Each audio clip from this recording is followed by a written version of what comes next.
1:06. Magandang umaga po sa inyong lahat.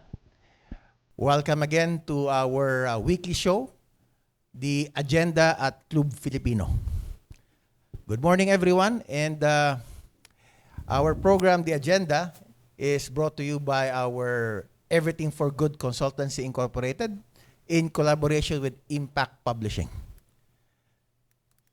For today, for this morning, I do not think our guest needs no other introduction, except that from my point of view, if I were to introduce our guest today, siya po yung aking paboritong senator, pinakamagaling na Justice Secretary, at pinakamatapang na Human Rights Chairperson. So, without further ado, let us all give a warm applause to our guest today, Ma'am Laila de Lima. Hi. Morning. I'm so delighted to be here. And thanks to Everything for Good Incorporated. Ang ganda ng pangalan niya, Everything for Good. Kung tutusin, ma'am, yung program, the company was supposed to be Everything for God. Okay. Pero sinabi ng SEC, hindi pwede yan. Kaya Everything for Good. Yeah. But anyway, ma'am, we'll get straight to the point. Our friends in media are here. We'd like to hear an opening statement, Yes. perhaps, ma'am, if it's okay. Yeah. Yes, ma'am. By way of an opening statement, Fred, I wish to share with you my insights and thoughts on our current realities and some current issues. So I actually prepared for this. At present, there are several interconnected issues that demand our attention. These are more related to each other than it appears, but I will explain. The first is the attempt to change our constitution and replace it with something that is not clear in terms of vision and motives. Second is the ongoing telenovela between the Marcoses and the Dutertes. Perhaps there is no more effusive profession of love and hate than what the Dutertes and Marcoses are doing to each other for the past several weeks now, more than any soap opera that I can remember.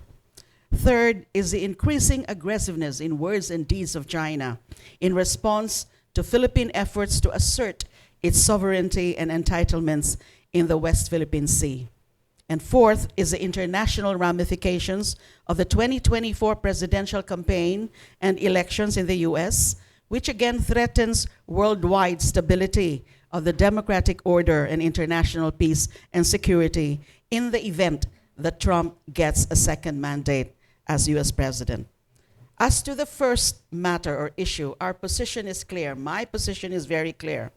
There is no sensible reason why the Constitution has to be changed at this point other than to benefit those in power. They are promising that only economic provisions will be touched. What we are not being told is that a constitutional convention or assembly, as the case may be, opens up the process, not only to economic amendments, but also even to a complete revision of the Constitution and revision of certain political provisions there, like the term limits and the form of government. Charter change at this point must be opposed for lack of clear substance in the proposal of its proponents other than their perpetuation in power. Perhaps the Dutertes believed the propaganda that only economic provisions will be changed and that the office of the vice president will be preserved. This is probably the reason for the sudden change in the Dutertes' profession of hate of the Marcoses to one of love in a matter of months. Or maybe BBM has doubled his reassurance of the Dutertes that he will never enforce the ICC warrant of arrest that is expected to be issued this year. We do not know exactly what is the real score between these two powerful political clans.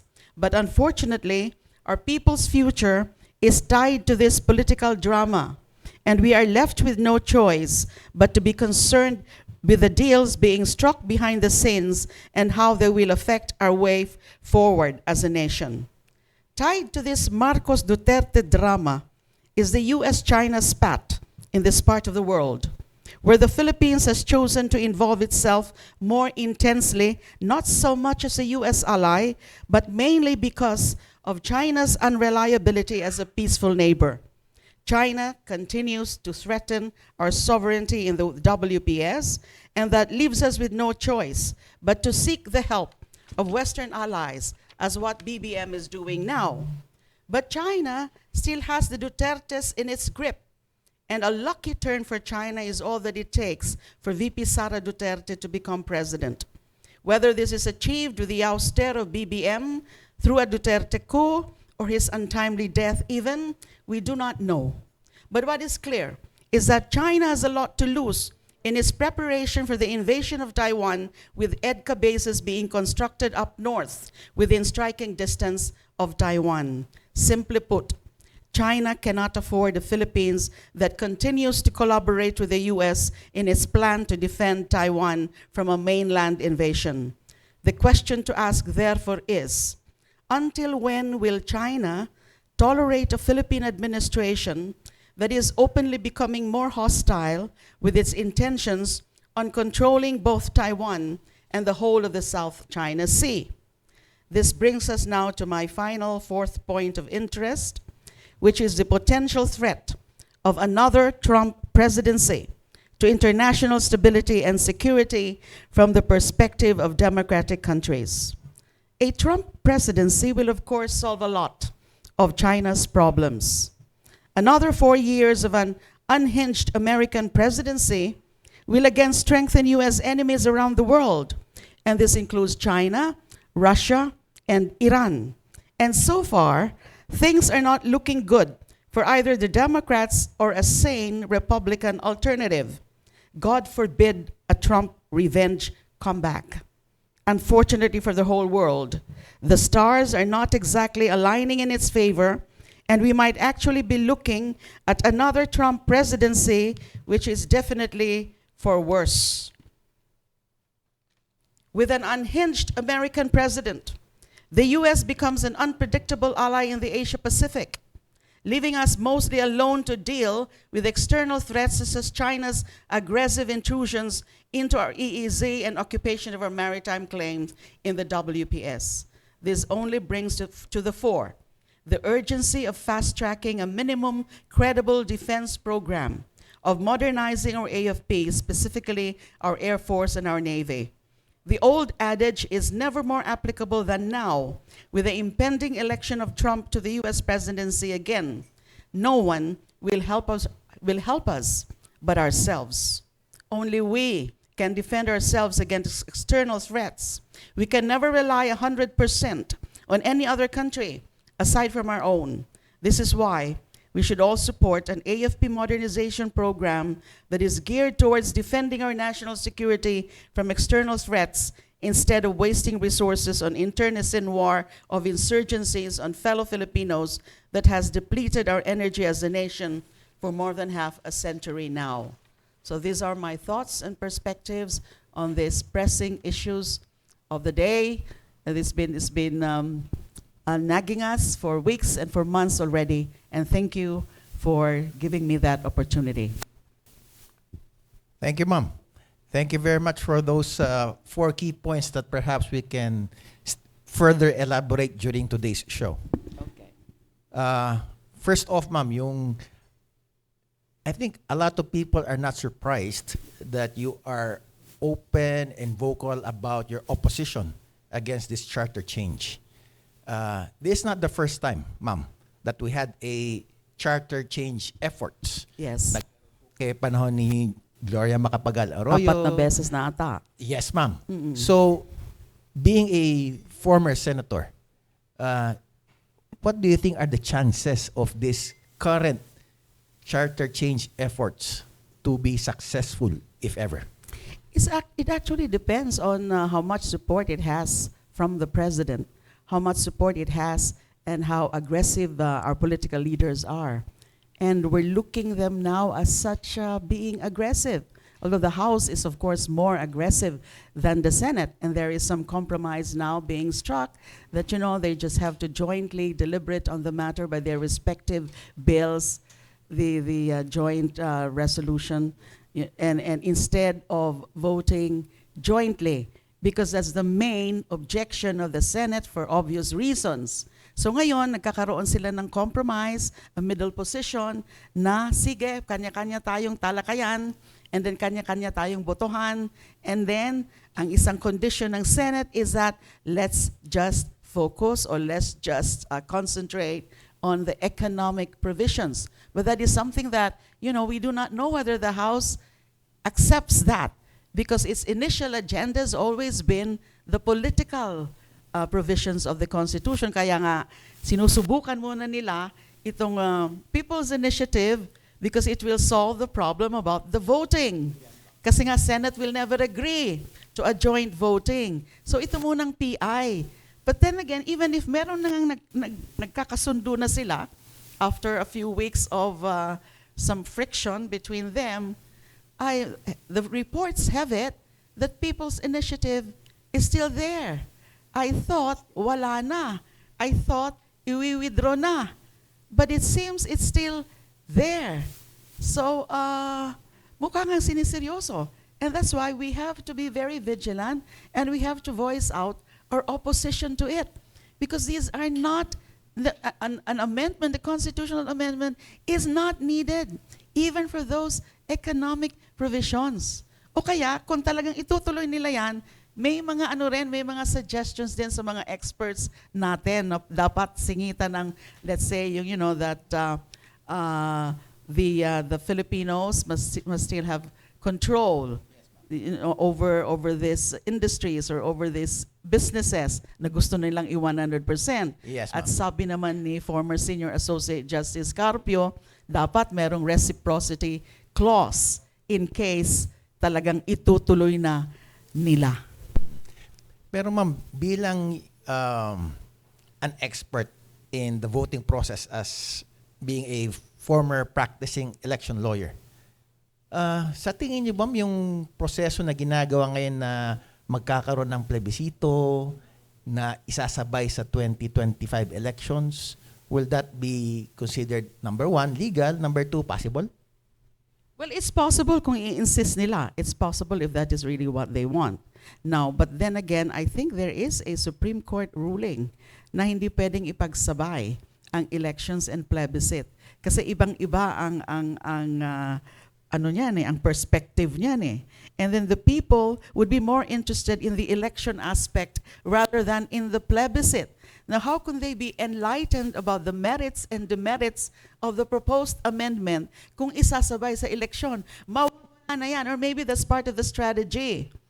Isama na lang sa eleksyon, and then na lang tayo ng mga controlled votes na magiging yes doon sa proposed amendment. And yet, yung mga nag-yes na yan, they don't understand the very ramifications or consequence of the proposal. Yes, ma'am. Right? I agree, ma'am. Ricky, can we show one clip dito para kay ma'am? We just want to get her reaction given that based on her assessment, the success of any charter change will ultimately depend on yung seriousness and the support, particularly of the president. Di ba, ma'am? The political hierarchy. Yes, ma'am.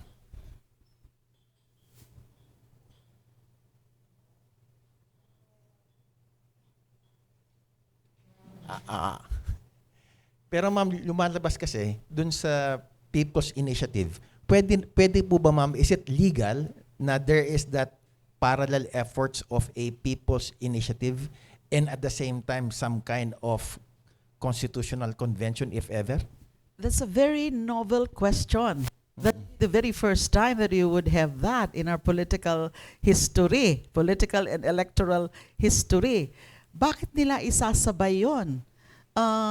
Dahil nga gusto muna nila about the voting and then about the amendments. Bakit hindi isa na lang? So forget about the People's Initiative kasi their proposed amendment now is just about the voting. Now, if they're really sincere in their protestation or in their pronouncements na hindi economic provisions lang because it's really needed for our economy, but although that is very debatable, na kung is the Constitution ba the reason for all for our economic woes? It's not. Yes, ma'am. Correct. Pero is it possible, ma'am, na once you try to amend the Constitution, is it possible that we can just limit changes to economic provisions only?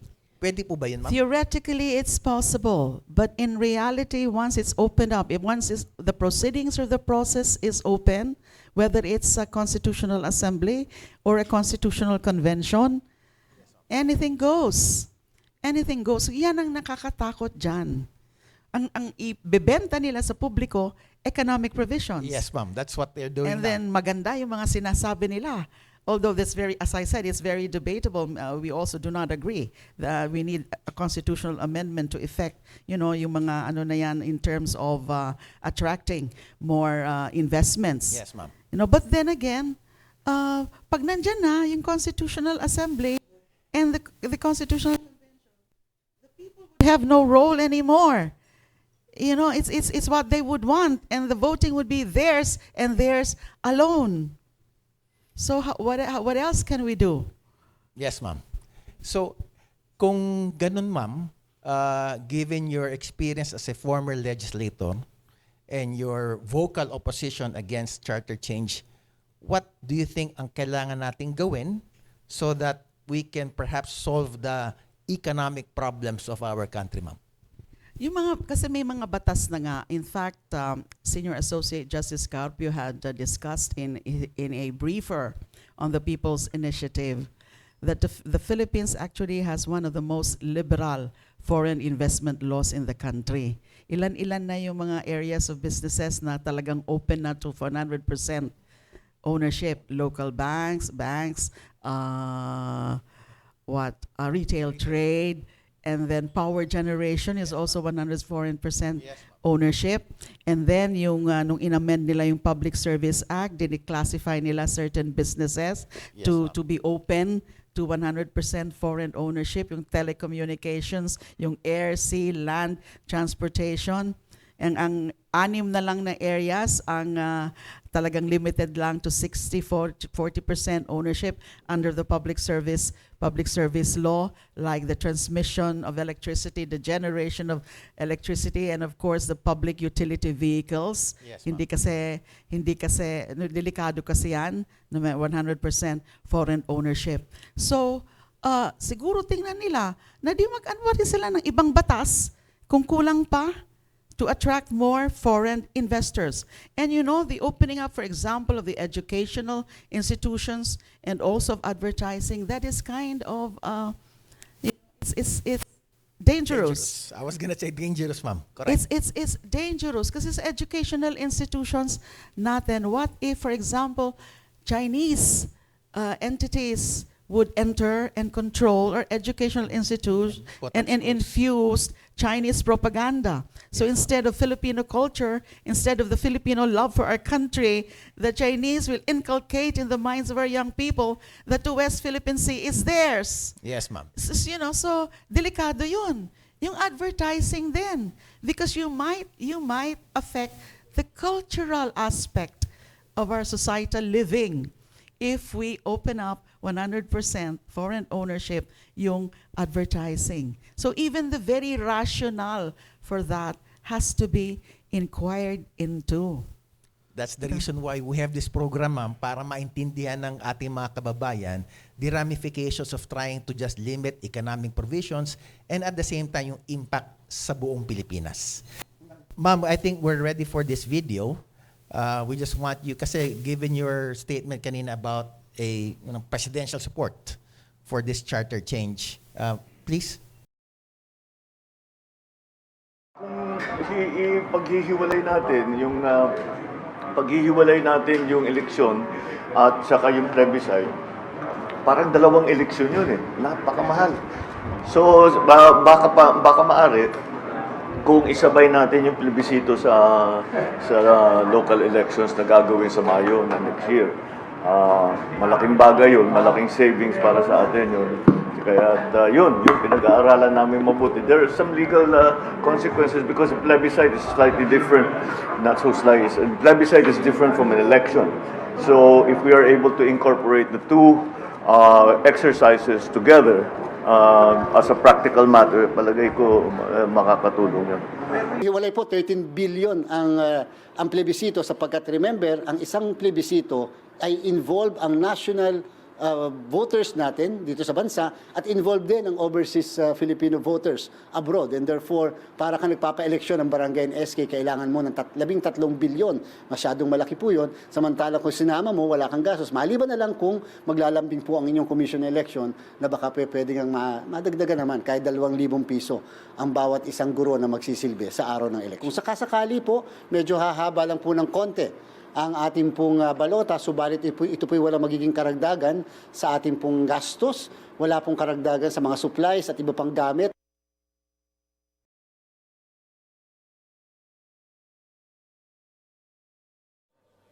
Pumapasok kayo ng alanganin.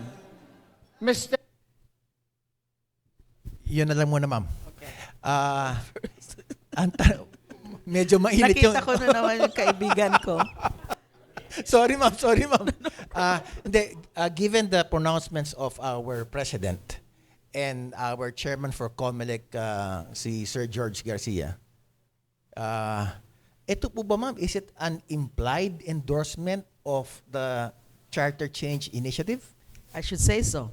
Because if you recall, we have not had any statement from him regarding really whether what he favors, whether it's in favor of People's Initiative and Charter Change or against. And that's why in one of my talks I said that he cannot be wishy-washy on this issue. You know, he should speak up and tell us what exactly is his position. Is he in favor? Then he must tell us. If he's not, then he should tell us also, so that people would take a position Yes, on that. So being wishy-washy is not good, because you know it is all of these processes, all of these things being done entail a lot of resources and time and energy from all concerned. So pero dyan sa sinasabi niya na pwede nang ihalo yung election in 2025 and plebiscite, it would seem that he is now endorsing it. And because nga of that seeming compromise between the two houses, that they would focus only on economic provisions. But that still remains to be seen. So, based on that video, ma'am, it's more of a categorical endorsement already by our I'm president? not sure if it's categorical, but he is, at least he is gradually now airing out his position. Maybe next time he would be more categorical. Sige, ma'am. Pero on as a side note lang, ma'am, based on the first 18 months of the presidency of our president, how would you rate him so far? Now, I'm not into numerical rating, but you see there are, of course, good things and then negative things. And the most positive, of course, is, you know, yung change in the policy sa drug war. You know, That's positive. yes, that's positive. Yes, And ma'am. of course, the pivot back to our traditional allies from China. So those are both positive. I can also consider as a human rights advocate and a peace advocate also that itong efforts nila for peace talks can be seen as positive, because you know we should always welcome peace talks, no matter how it ends up, because Yes, we ma'am. should always give peace the chance, right? So sana mag-succeed sila dyan. Patuloy. Yung Yes, ma'am. negative, ito nga pagpupush ng mga ganitong initiative, charter change, etc. And of course, yung you know, there's still the political dynasties are still there, and then the patronage system of politics is still there. Now there's not much transformation in that regard. And kailangan nga natin isang alternative eh. Yung alternative natin, it is not necessarily in a single strong politician or a strong leader, but the initiative has to have a vision towards a transformative kind of governance. So, maglagay lang ng mga tamang tao sa gobyerno, and then with the right vision and programs, and also empowering more the people, then siguro mas may chance tayo for betterment.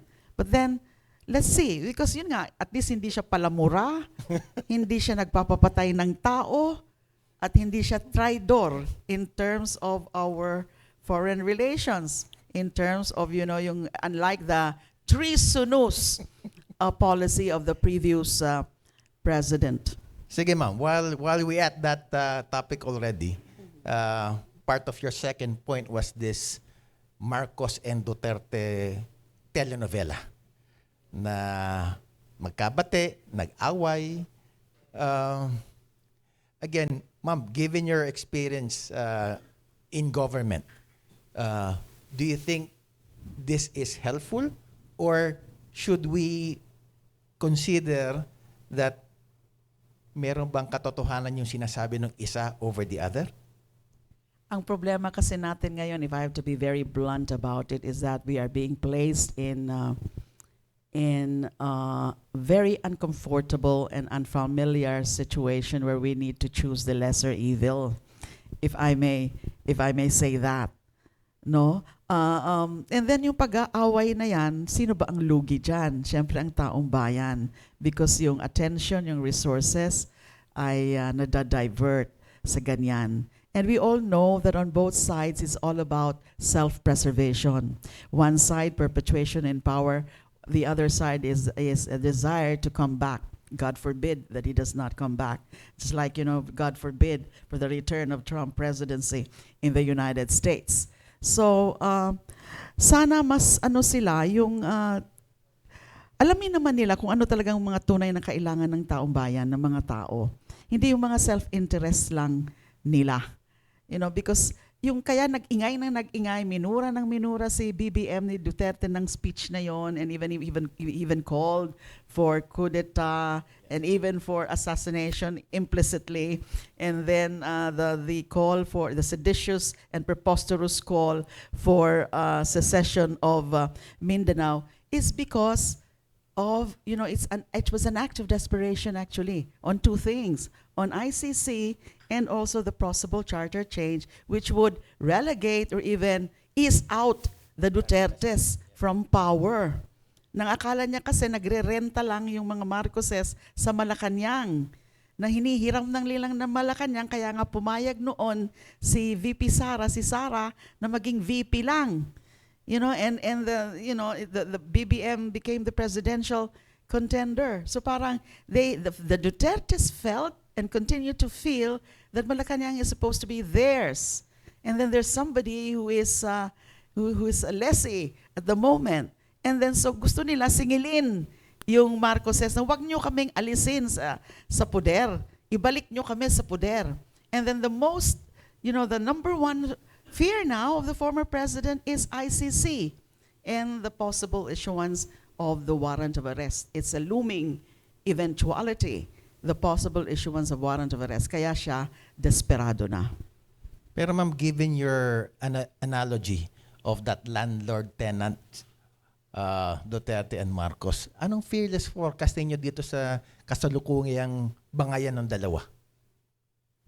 Hindi natin, we cannot rule out the possibility of reconciliation.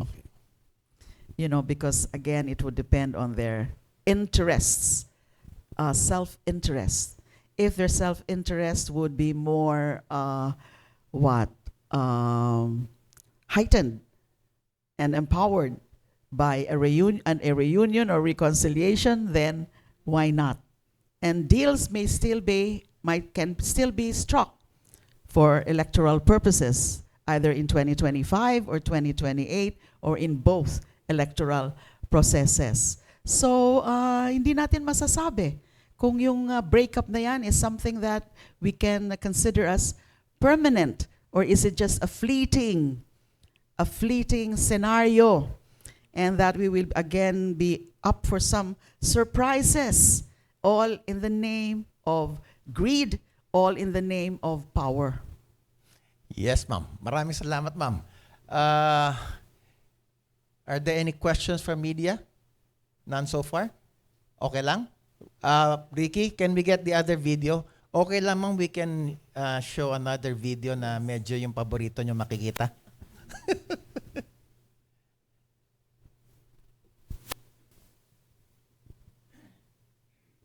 evidence ng PDEA. Doon sa listahan, nandoon yung pangalan mo. Ayaw kong sabihin yan kasi magkaibigan tayo. Kung hindi magkaibigan, magkakilala. Ikaw pumapasok kayo ng alanganin. Mr. President, baka susunod ka sa dinaanan ng tatay mo. Si Presidente, wala akong sinabi ng gano'n. Even if you kill me 1,000 times, wala akong sinabi. Taking drug.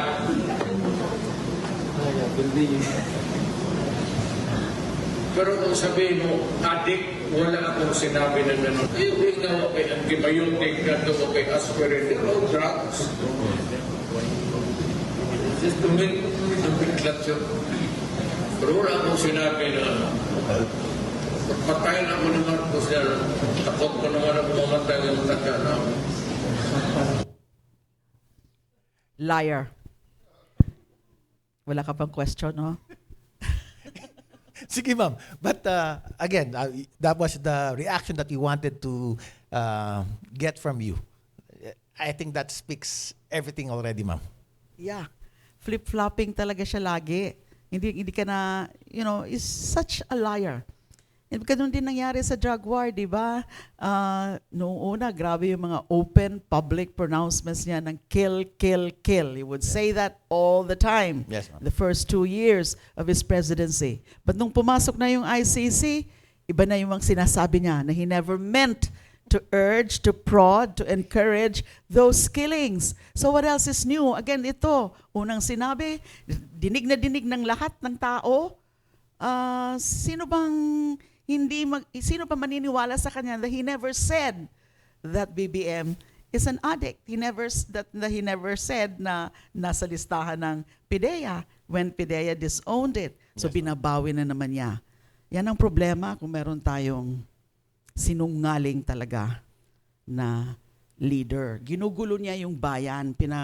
Pinaglararuan niya actually yung bayan. But for some reason, ma'am, may I say that our former President Duterte still has a reasonable base of support. Yes.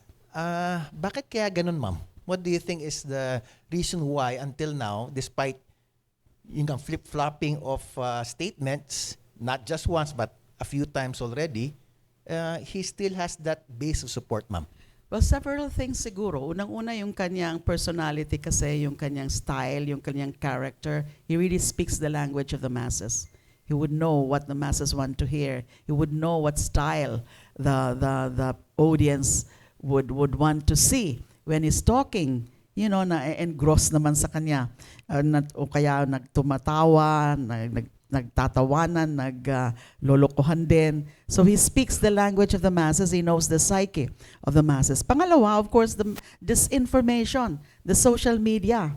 A lot of it really came from the dissemination of all those false news, fake news, false narratives. About yun ang ginawa sa akin. The false narrative about me being engaged in illegal drug trade as a drug queen, as a mother of all drug lords. What blatant lie it is. So, pero maraming naniwala nung una. I think you can confirm that. Isingit ko lang, mama, kasi even some of my closer friends, educated ones. Yes, I know And that. then they will say, and they will believe, and I will have to vouch and defend. I said, you don't know her. And I know her, she is not like that. But the thing is, even my friends kind of believe that false narrative, mama. Yes. Very effective. Yes, I know that also kasi nung nakakulong na ako, some of my friends would visit me and they would tell me and they would feel so sad that, their office mates who are educated and believe those lies about me. So massive disinformation through social media. I call social media a Frankenstein, and then it's a fatal marriage between an unhinged president and with totalitarian thinking and social media. Yes, ma'am. Pinagana nila ng husto yung social media. If they want to destroy the reputation of anyone, they could always do that. So, hindi mo rin ma-blame yung mga tao. Many are just so gullible to believe those false narratives and lies. If you were in a position, ma'am, to make changes or reforms so that what happened to you, I will not say will not happen again, but the risk of having that happen again to anyone else, what would that be? The changes that you want to perhaps introduce para hindi na maulit, ma'am, yung nangyari sa inyo.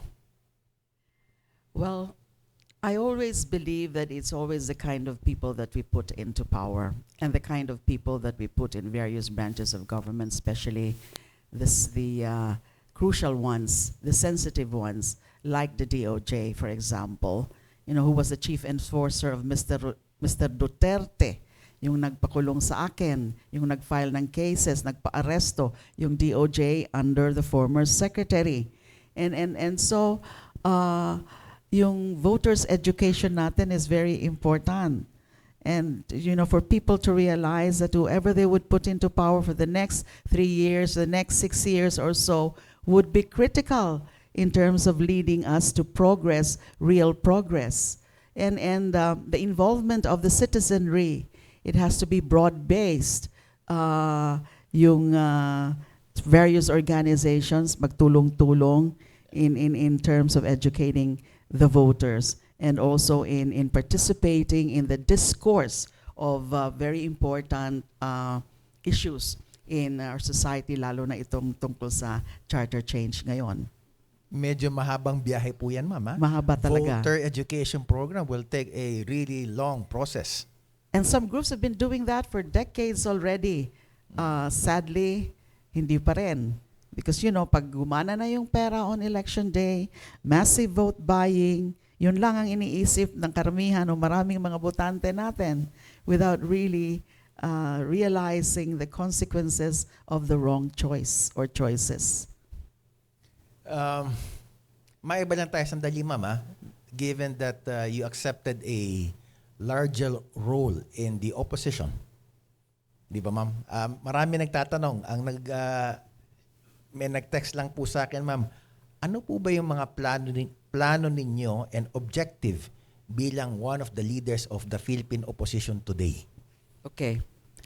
Right now, I'm the spokesperson of the Liberal Party. I'm helping out in disseminating the vision, the programs of the Liberal Party, because I do believe that Liberal Party remains to be the most principled among opposition political parties. Although our numbers have been decimated, pero ang mga natira naman yung talagang mga principled, dedicated, and patriotic, and with good track record. Now, I'll remain to be such as spokesperson of the Liberal Party. I'm going to help out in the electoral campaign for next year in 2025. But if you're asking me that I will also run, then the answer is no. I have no plans to run for elections next year. I did some reflection on that. I did some consulting on that. And mahirap kasi, given also the political climate and the realities of a campaign. You should be able to have enough resources, or lots of resources actually. And you have to be so popular. And popularity now is anchored on a different standards. So I think you know what I mean. Yes, ma'am. So, nagiging practical lang ako, nagiging realistic lang ako na it might just be futile for me to join the political fray for next year. It's Para sa akin, Mama, very difficult lang to hear that you don't want to really join again. But I know your contributions from the outside will be very meaningful to any opposition. And yes, and because in any capacity, even as a private, as a citizen, as a private citizen, I'll still be pursuing my core advocacies, lalo na yung sa human rights, and lalo na itong justice nga for the thousands of victims of the drug war. And that's why gusto ko talagang tumulong din sa ICC. And I've been also liaising and coordinating with some human rights groups in terms of that goal of justice and accountability for the victims of the drug war.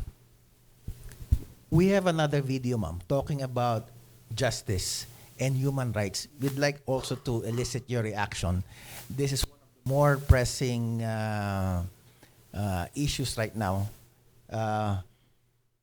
The Senate Committee on Women, Children, Family Relations, and Gender Equality is conducting an investigation in aid of legislation, and it has the power to compel the attendance of witnesses, no matter how well connected they are. In the past, cabinet officials, lawmakers, and an incumbent Senate president, and even a former president have submitted to Senate subpoenas and appeared as witnesses. His constitutional rights, like all witnesses, are respected. Pero hindi siya mataas pa sa presidente, sa Senado, at sa batas. Sa kabilang banda, hindi po ako mangingiming, tumindig laban sa mga nananakit sa kapwa. Lalaki, babae, bata, at kahit kadugo, gaya ng hindi nangingimi ang Senado na magsalita laban sa mga mapanakit, mapang-abuso at tiwali. Isa lang ang hinihingi sa inyo, ang magpakita sa Senado. Tinatawag niyong duwag ang testigong nakatakip ang mukha pero nagpasa naman ng affidavit, habang hindi kayo sumusunod sa subpoena at nagpadala lang ng audio clip. Bukas po ang Senado para sa panig ninyo. Hinihintay namin kayo. Araw sa inyo pong lahat. Sa video na galing sa SMNI Network na mula raw sa Kingdom of Jesus Christ, isa-isang pinasinungalingan ni Pastor Apollo Quiboloy ang mga akusasyon ng mga testigong humarap sa pagdinig sa Senado kahapon laban sa kanya umanong pang-aabuso sa mga miyembro ng KOJC. Kahit sino pwedeng gumawa ng ganung aligasyon eh. Kasi sapagkat wala naman silang sasagutin pa. Kasi under sila sa inyong Senate hearing. After ng hearing na yan, talagang mananagot po sila sa batas. Sa mga false allegations, lalo na ang reputasyon ko po ang nakataya dito. Lahat ng mga false accusations na ginagawa pa, kahit sino pwede kayong pumikap ng isang witness at pagkatapos tabunan ng mukha, pagkatapos gawin yung alias, kahit ano na lang ang pinagsasabi niya doon, wala ba siyang sasagutin? Sabi pa ni Quiboloy, kahit na ipasupina siya, hindi siya haharap sa pagdinig ng Senado. I will face any of you. Kahit 100 pang witnesses ang gamitin nyo. Ma'am, bilang naging dating committee chairman sa Senate, pwede po bang i-ignore na lang ang subpoena? Hindi pwede. And if you don't obey the power of the subpoena, ano mangyayari, ma'am? Well, they can arrest him. They can issue an order of arrest to compel his presence. Ginawa na yan sa mga iba. And meron pang another option, file a case of disobedience to summons. Ako kinasuhan ako ng disobedience to summons daw for inducing daw someone not to appear nung sa House hearing noon. Remember that House hearing? Yes, ma'am. Yes, that that is the slot shaming and all that. And hindi naman ako sinabina ng House. But meron silang mga ibang sinabina. I induced daw somebody not to attend. And so I was slapped with that charge. Still ongoing, more than 6 years na. Disobedience to summons under the revised Penal Code. He can be charged with that. He is not untouchable. He cannot be untouchable because no one is untouchable. So he has to appear because he's facing very serious allegations and he has to confront those allegations. Ang sinasabi ni Pastor Kibuloy, ma'am, na huwag nyo na akong paapiran dyan, sampahan nyo na lang ako ng kaso, ma'am. Is that a good reason to ignore a subpoena, ma'am? That is not his call. The Senate has the prerogative to do that. The Senate has the mandate and the duty to hold that hearing because somebody filed a Senate resolution to inquire into the serious allegations. It's the committee of Senator Risa Hontiveros, and we must laud Risa for her determination, you know, in hearing out all those witnesses, those charges of sex trafficking and abuses. These are very serious allegations. It's not for him to tell the Senate what to do because it is a matter of paramount public interest. The people are interested. Yes, Somebody like Kibuloy, with those allegations, totoo ba yun? Ganun ba siya kasama? You know, so he has to face those allegations. He cannot dictate on the Senate. Pero hypothetically, ma'am, for instance, si Pastor Kibuloy will seek your advice. Sasabihin niya, ano ba dapat ang gagawin ko dito sa ongoing investigation? Harapin niya. And then say his piece. Now, as mentioned by Senator Risa, his constitutional rights will be respected. That's the rule. He must tell his story. What are these? What are these allegations? Why are there such allegations? He should face it. Yung mga followers po kasi ni Pastor Kibuloy, sinasabi na he is already being vilified in media. Para bang sinisiraan niya na yung aking pagkatao. Kaya ayaw niyang patulan. Ayaw niyang pumunta doon sa Senado dahil lalo lang siyang sisirain. What do you think about that, ma'am? Well, he's talking about trial by publicity. There is some point there. There is some sense in what he's talking.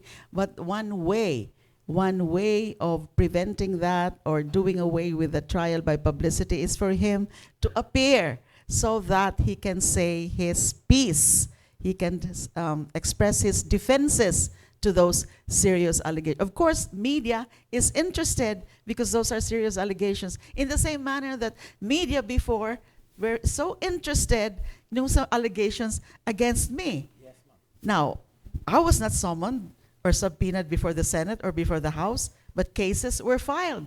And I confronted those cases. I was abroad when I heard information that I'm going to be arrested, that cases were to be arrested. Some people, some friends advised me against returning to the country. There is even an offer of some asylum.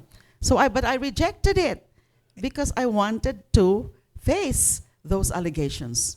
Kaya nga ang tapang niyo, ma'am eh. Sinabihan na kayo, ma'am, na huwag na muna kayo bumalik, but you still insisted.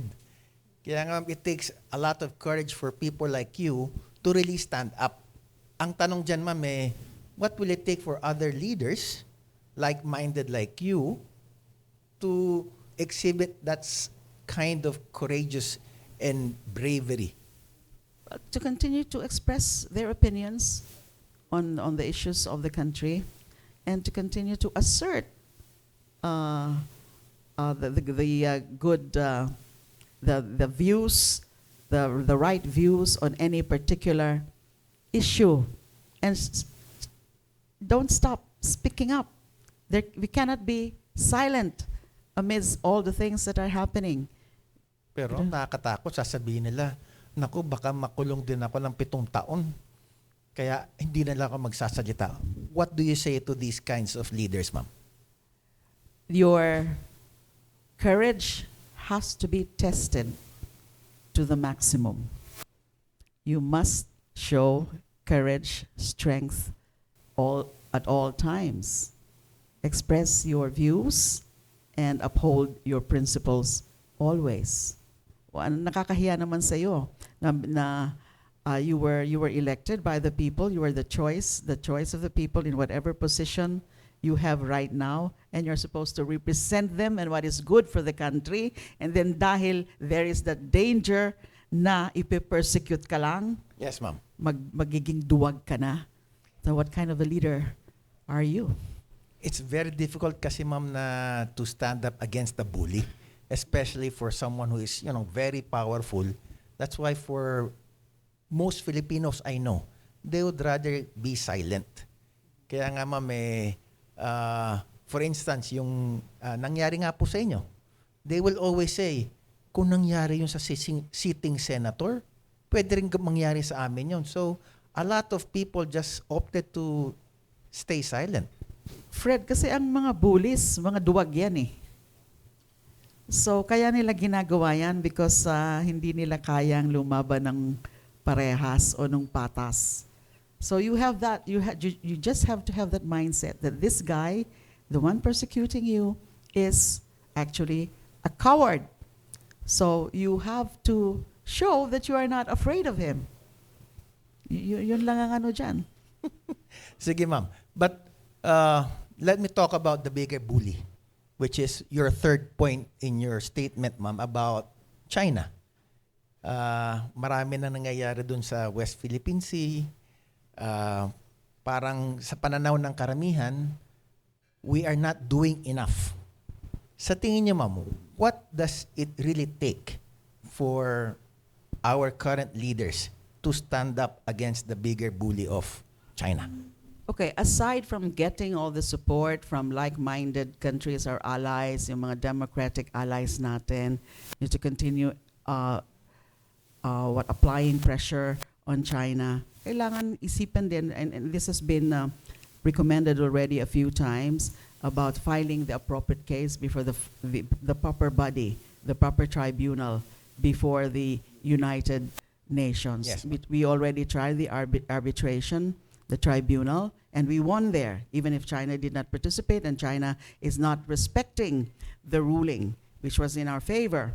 Now, try other legal angles, legal route, recognized under the UN system, and baka naman baka naman yung China would feel like a fair now that more and more countries would also be ganging up on China. But gusto ko rin yung ginagawa ngayon ng armed forces, particularly the PCG, yung kanilang transparency program.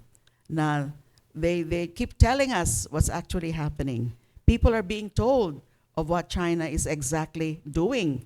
Unlike noon, parang tinatago pa sa atin. Yes, ma'am. Now, it's good that people know exactly what's happening so that you have the support of the majority and overwhelming majority of our people with the sentiment against that tack, the posturing that China is having now.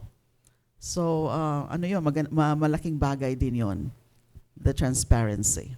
In your earlier pronouncement, ma'am, about China's presence in our territorial waters and yung closeness or the pivot of our administration from China to US under our President BBM, you think there will be something substantial that can happen before the end of the presidency of our current BBM? Well, sana ang China would not do anything more,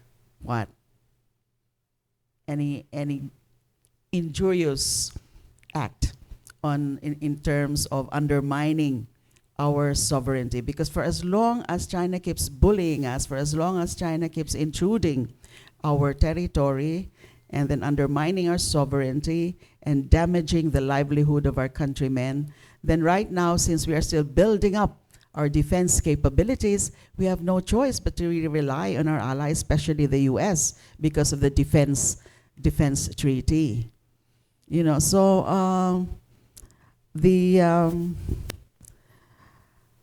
I don't want to be pessimistic about this, that I don't want to imagine a situation where we can have violent confrontations with the China, to the extent of waging war against us. But I don't think it would really happen. China would realize the repercussions of that in terms of its standing before the international community. Alam naman ng mundo kung sino ang tama dyan sa labanan natin sa West Philippine Sea. May I ask, ma'am, what's your take on this positions of certain defense analysts and experts? The reason why China is really bent on looking at the West Philippine Sea and making their presence felt more than usual is really lulusubin nila yung Taiwan, ma'am. Tama po ba yun? Na parang it's a preparatory move for them. Let's control this part of the West Philippine Sea first before invading Taiwan, ma'am. That has a very strong basis, yung ganyang mga predictions. China has never wavered in its assertion of sovereignty over Taiwan, that Taiwan is theirs, even if Taiwan does not really want to be part of China and has been endeavoring to be independent from China. And China is not at all wavering on that. It is bent on reclaiming and on controlling Taiwan. It is a very high probability. And tama yung mga analysis na yun, that they need the West Philippine Sea. And that's why they're so worried also, and they do not want these EDCA bases in our territory, especially in the north, Yes, ma'am. which is just so near Taiwan. Kasi alam nila nandyan yung defense Yes. ng US. You mentioned earlier the participation and activities of the Philippine Coast Guard, ma'am. Would you want to see any other activities coming from our national defense, from our armed forces, let's say Navy perhaps, or even Air Force, in that part of our country in West Philippine Sea? I'd rather say that hindi muna tayo magpakita ng ganong mga force. Let China continues to bully us. Kasi for as long as China does that, yung sympathy ng mundo sa atin. Kasi tayo yung underdog. So we prepare internally, we prepare quietly for that eventuality, but let's not show forces right now. Let's not compete with China in the waters in terms of showing superiority, because China is indeed superior. It's very powerful. Its armed forces are so powerful.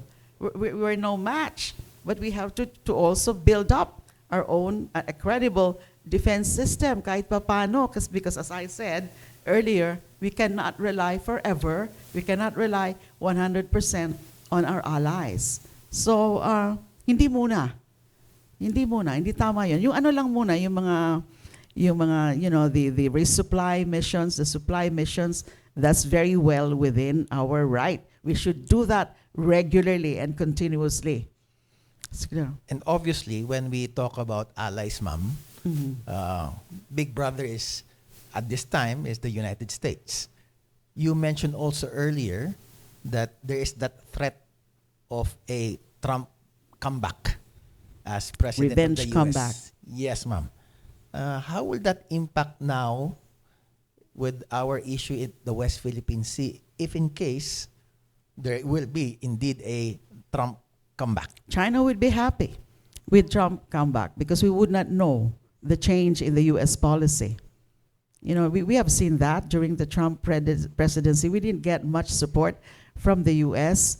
Its defense people, its security people also did not know what to do under a Trump presidency. How assertive would they be? How helpful will they be to us? And how useful will they be to help us in our conflict with China? So China will benefit from Trump presidency. The U.S. might just well say we're hands off now in your issue between the Philippines and China. And China would be now more emboldened to do what it wants to do, more island building, more Reclamation. yes, more reclamation, more harassment of our fisher folk. So it's a dire situation. Wag sana mangyari. Considering the U.S. elections is a domestic concern for U.S. citizens, voters, from the point of view of Filipinos, like you and me, ma'am, is there anything else that we can do to somehow anticipate that Trump comeback? Well, we can help out doon sa mga kababayan natin ng mga citizens na ng US na pwede na bumoboto rin sila, that we should tell them to be more discerning and listen to the issues against Trump and realize the potential damage again that Trump will do to the world order.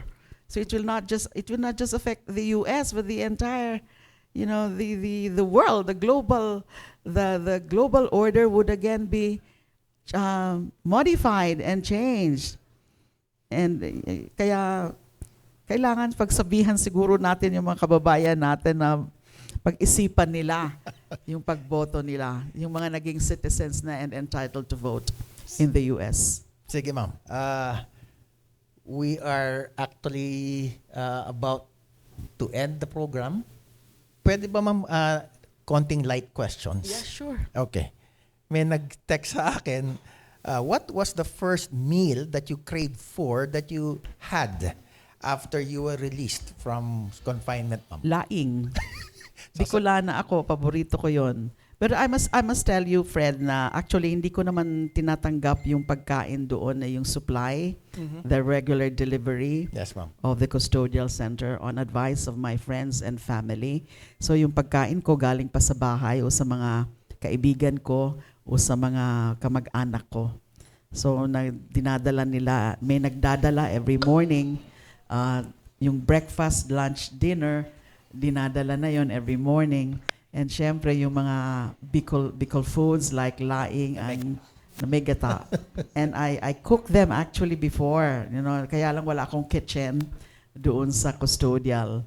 So I actually miss cooking because I really cook. So na-miss ko yan. It was also reported in the news, ma'am, after you were released, was you visited your mom sa Iriga, ma'am? Yeah. Did you do anything else after visiting your mom? Or, anong ginawa nyo while you were there? I wanted to rest and I wanted to have more quality private time with my mom and family. Yun ang balak ko nun. Pero hindi nangyari yun. Kasi sa dami ng mga bisita, yung mga nangungumusta, yung excited na makita ako, yung mga kapitbahay, mga kababayan, mga kamag-anak. So until now, I have not had any genuine rest sa dami ng mga engagements ko and mga ka-meeting ko, mga ka-dinner, ka-lunch, and speaking engagements, and of course, media interviews.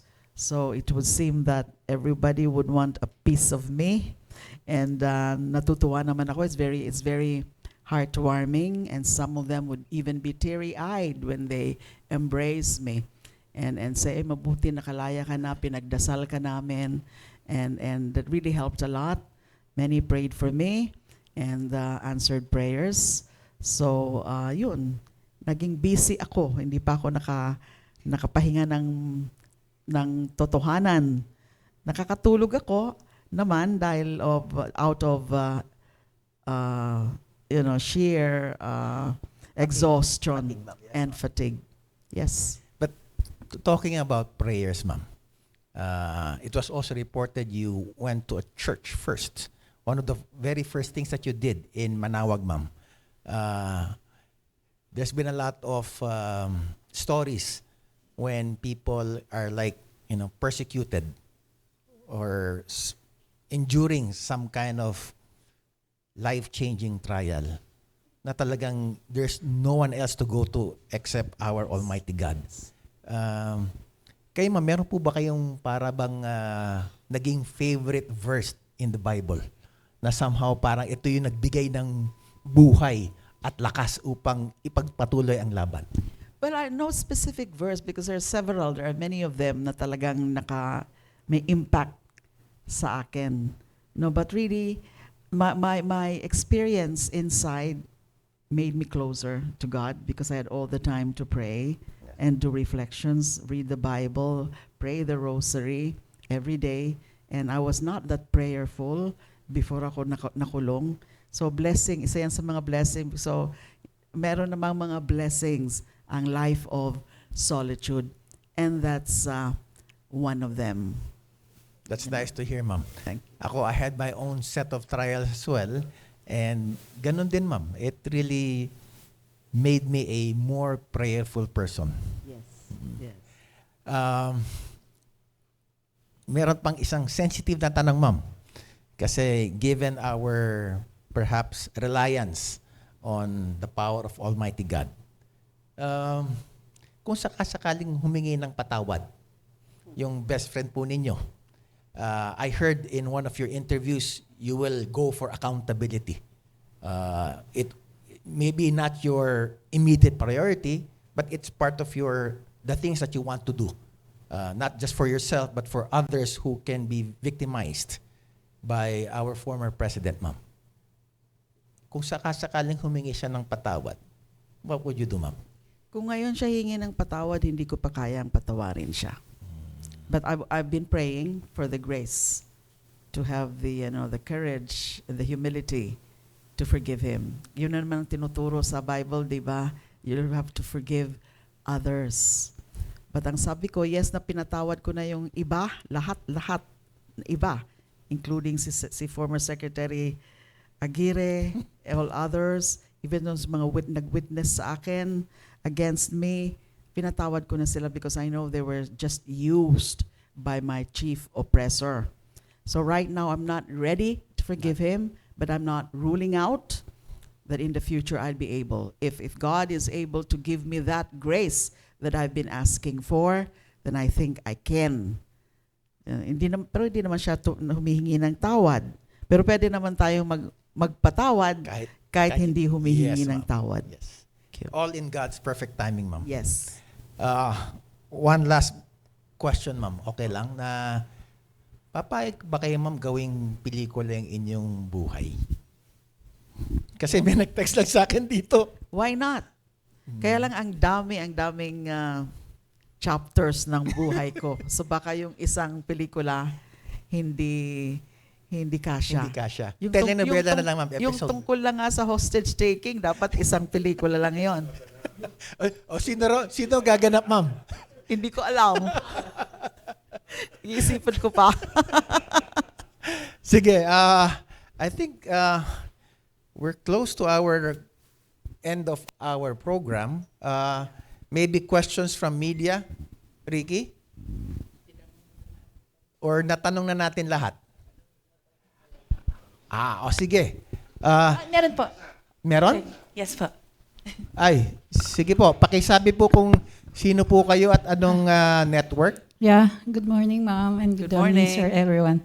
I'm Teen from Today PH. My question would be like, were there things that you've seen inside the penitentiary that make you needs some reforms?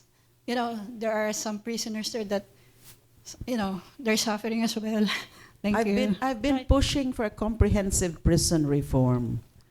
Our correctional system is so deficient. Yes, it has created a lot of ills inside. Especially the number one problem is severe congestion. For as long as congestion is not remedied, we will expect all this prison-based criminality.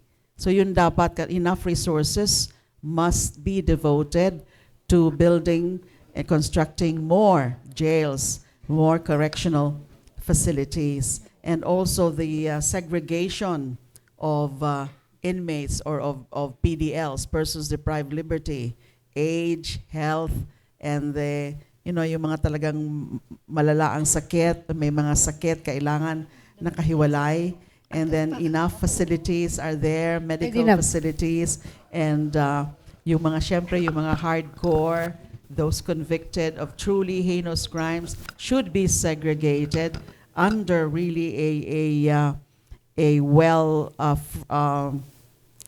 managed facility. Kasi siguro alam mo to, Fred, nung nasa DOJ tayo. Yes, ma'am. I pushed for the transfer of the New Bilibid prison to somewhere else, dun sa May Nueva Ecija. You know, a modern correctional facility was supposed to be built. Now, kaya lang, nung natapos na yung Pinoy administration, tapos na sana yung pre-bidding, and 3 major bidders actually qualified. At first, the Duterte administration said that they will proceed with the project, but later they withdrew. So ayan, kaya hindi natatapos yung mga problema natin sa ating mga kulungan. Singit lang ako. Kasi pinag-usapan niyo, ma'am, reforms sa Bucor. Kung meron kayong mamumungkayo sa paborito kong attached agency, sa Bureau of Immigration, ma'am, meron po ba kayong naalala na pwedeng pagandahin pa? Well, nandyan pa rin kasi yung mga paminsan-minsan ng mga scandal, di ba, sa airport. Against ano na naman yan, sa mga tao. And then the leadership. You know, the leadership of an agency is very crucial. You have to lead by example. You have to, you know, I'm not saying that the head now is not that, that is not clean. No, I'm not saying that at all. I really do not know. But we must really show, yung some firmness in the way he manages the Bureau. Nakasama natin yun. Yes. Yes, ma'am. Yes. Yes, go ahead, please. Gandang umaga po, Secretary, Senator, and Sir Commissioner. Ako po si Gina Mape ng DWWW 774. Nabanggit niyo po kanina yung pagkain. Ma'am, bakit hindi niyo po kinakain yung mga inihandang pagkain sa inyo ng PNP Custodial Center? Hindi po ba masarap yon? Hindi ba maayos ang pagluto? Ano ba yung hinahanap niyo na, natatakot ba kayo na papatayin kayo doon? Hindi po ako maarte sa pagkain. I can cook anything edible actually. Pinalaki talaga kami ng daddy ko na hindi kami maarte pagdating sa pagkain dahil sinasabi niya ang daming mga nagugutom dyan tapos nagiging maarte kayo sa pagkain. So it's not a problem with me. I can eat anything there. But it's a matter of safety, security. You can never tell. You can never underestimate the capacity of those who yung mga talagang galit sa akin. Yun lang yun. Safety lang. Security. That's the only reason. Thank you very much po. There's one other, ma'am. Sige. Yes, Senator, good morning. Ex-Senator, good morning. Sir, good morning. Yes, Nazi Santos for an independent observer. Yeah, this question comes from another network, no? That unfortunately wala na sila. Okay. Senator, anong update doon sa slate na supposedly for the midterm polls ng Liberal Party? So I guess you mentioned, no, Senator? Okay, actually I had to clarify that. Yes, please. Kasi nung tinanong ako kung sino yung mga posible mga magiging kandidato, top of mind answer ko yun na ang alam kong magkakandidato yung tatlong nabanggit ko. But I would rather na hintayin na lang natin ang official pronouncement. Hindi pa yun official. That's not at all official. Yes, I'm the spokesperson of the Liberal Party, but actually I was not really authorized to make such an announcement kasi it was just mentioned in passing. So there will be the right time for the opposition, for the Liberal Party to announce its official slate. And who knows, it might not just be limited to 3. There are more. May mga possibles na pwede pang idagdag dun sa slate. So that answers the third question actually na nag-confirm ba sila. So hindi pa siya official, no? No, nothing All official right. yet. Okay. So how about former VP Leni Robredo? Have you spoken with her about the possible entry for the next? Hindi ko po alam ang talagang plano ni VP Leni. But she's not a member of the Liberal Party, right? She is a member of the Liberal Party. Okay. She's still a member of the Liberal Party, although during the last presidential elections, she ran as an independent. But she never left the party. She is very much part still of the Liberal Party. Okay, last question, Senator. How about establishing tactical alliances with other parties, leading parties by next year? Kasi even one of the Aquino sisters, in recent announcement, recent event nila, I guess it was Balsi, she mentioned that parang a lot of people do not want to be with the Liberal Party lately, ha? So how about tactical alliances with the Hindi ko po parties? yun masasagot. It's not for me to say it. I have to wait for whatever discussion and decision the party will be making. Okay, thank you very much, ma'am. Thank you. O, meron pa po okay pa, ma'am, ha? Yes, sige. Sige. Ma'am Rivera po. Ang question po is, May or June, baka mag-announce ang BFF nyo of being the opposition party. Ang tanong, anong pagkakaiba? Kasi we're actually claiming that we're the true opposition. So, pero hindi defined. Ano yung advantage or pagkakaiba ninyo pag nag-declare si Duterte na sila ang opposition by June? Inang nasasabi mga May or June daw baka mag-declare sila as the opposition.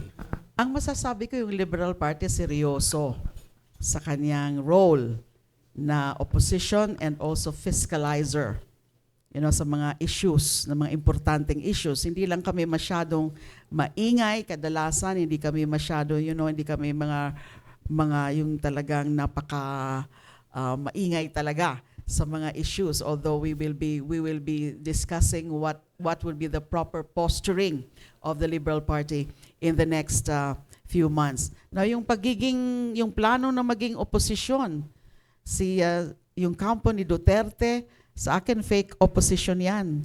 And wala naman siyang sinasabing tunay na alternative vision for the country. In fact, even nung kumandidato siya in 2016, wala naman talaga siyang vision na pinisenta sa akin. Ang kanyang lang is that kailangan mawala yung mga addict, mamatay silang lahat. Pero as to the vision for good governance, have we ever heard him talk about that kind of vision or what kind of vision he is espousing for the good of the country? Ganon din yung pagkaka-opposition niya because again, it's all for self-interest and self-preservation. Dahil hindi siya pinagbibigyan o nakikita niyang inietsyapwera na sila ng mga Marcoses, kaya lumalaban sila. So out of self-preservation, not out of any genuine will for the good of the country. So an opposition must present itself as a true alternative. And he is not a true alternative. How can he be an alternative with his track record for 6 years? Okay. One more question, ma'am. And kung hindi pa kayo nakakaisip kung sino yung bibida sa inyo pelikula, baka may naisip na kayong kontrabida. Si Duterte, kay Duterte. Lighter side question lang po yan. Ang question, ma'am, is let's say makabalik yung Liberal Party this election. Ano yung magiging main political battle ninyo na posibleng against doon sa mga Duterte at yung maling ginagawa ng mga Duterte at Marcos ngayon? Okay, sa ngayon, di pa ako makakapag-present ng concrete plans and strategies dahil that would be the subject of our workshop. We will have a workshop in March 14. Parang, we would be reviewing our stand, we were reviewing our policies, we would be reviewing our reform agenda and strategy. So perhaps after that may workshop. naisip na kayo, ma'am, kahit isa lang? Yung, kayo, halimbawa. ako mismo, yung tungkol ulit sa human rights and tungkol sa good governance. Okay. It's all about good governance. It's all about respect for human rights and dignity of people. But follow up lang, ma'am. Kunyari yung strategy nyo against disinformation. Given that talagang yun ang naging one major factor, that's why we had these kinds of election results. Any particular strategy, ma'am? That is definitely part of our strategies to continue to fight against disinformation. We have seen how it affects the psyche of our people. We have seen the ills that it brought to our society, and we have seen it work tremendously in the political environment of our country. And that's one, again, the main reason why wrong leaders were being put into power. We will have specific strategies. I'm sure that would be discussed in that workshop. Thank you. Okay. Maraming salamat, ma'am, for a lot of your insights and for giving us the time and opportunity to be part of this show. At It's a mabuhay pleasure. po kayo, ma'am. And nice to Mabuhay see ka you rin. smiling again, ma'am. Yes, thank you. Refurbished ako. Like a furniture. Sige, ma'am. Thank you.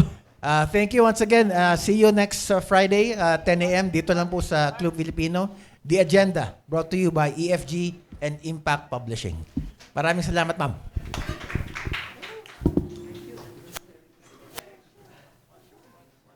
Wala pa tayo.